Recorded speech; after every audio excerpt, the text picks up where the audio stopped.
A dusty trail-worn cowboy on a sorry-looking roan come riding in on Market Street, plumb weary to the bone. Beneath his duster they could see the outline of his gun, and he had that look about him of an outlaw on the run. His hat was pulled down over his eyes. They couldn't see his face till he stepped down at the hitching rail in front of Clancy's place. Well, I'll be damned. That's Whiskey Flint, a nearby puncher said. He rode with old Bob Jackson, but I heard that he was dead. I read it in the paper, was at least a year ago. Said the Pinkertons had run him down up north in Idaho. The posse had him cornered, but the gang put up a fight, and the way the paper said, it was a bloody, gory sight. The Pinkertons had one man killed and 2 more shot up bad. The posse lost 3 men, and that was half the men they had. But they killed most of Jackson's boys. Bob took one in the knee. Then they took him and 2 more men and strung them from a tree. The paper said that Flint was one they buried in that place.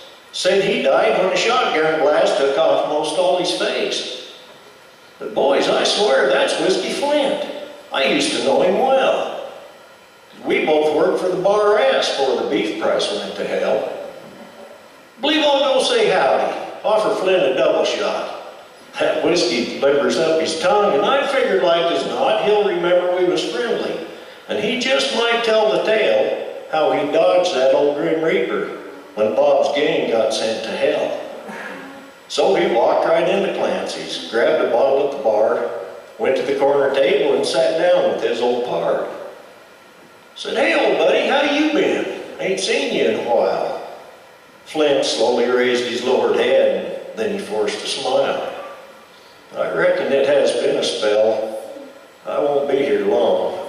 Let's have a drink and talk some. Then I'll be moving on.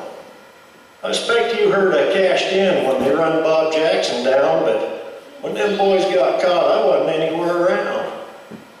I know I've done some bad things. I ain't proud of what I done. But I never stole from women. And I never used my gun. I fell in with them boys when finding work was just too tough, but when they started shooting folks, I said I'd had enough. Well, Bob went kind of crazy, and he said if I was through, they'd just feed me to the buzzards, and that's what they tried to do. Ain't sure how long I laid there after Bob had rung my bell, but when I come to, I felt like I had died and gone to hell. That desert sun was blazing in the wash where they throwed me. My head was split, my eyes swole up till I could hardly see. Them dirty skunks took everything, my horse, my gun, my tack. Then and there I swore by thunder that I'd get them back. My pa, he built that saddle, burned my name there in the tree. That's why them law dogs figured that that man they killed was me. Well, Flint downed another double shot and then continued on. By the time I made it back to town, the gang had up and gone. I knew they planned on heading north, so as soon as I was able, I rented me a used-up bay from the local livery stable. Well, that was 18 months ago. But before I run them down, them Pinkertons got to him, and they laid him in the ground. I sort of asked around some about the horse and gun and saddle. I was told some Pinkerton kept them as a trophy from the battle.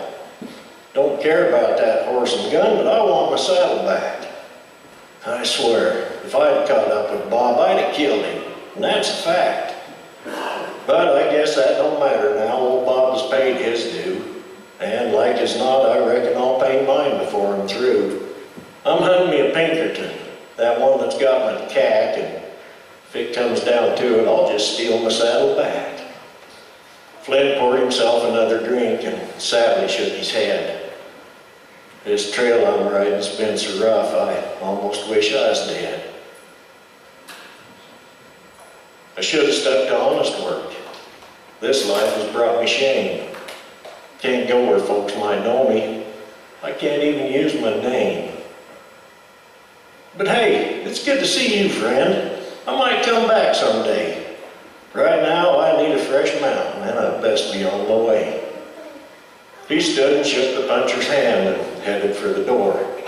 And what became of Whiskey Flint, nobody knows for sure. Did he ever find his saddle? Did he die an outlaw's death? Did he curse Bob Jackson and his gang with his final dying breath? Flint disappeared from history after he left Clancy's place, and he left behind his given name, the name that he disgraced. But somewhere, there's a saddle, and if you looked, you'd see the faded name of Flint McLean, dated 1873.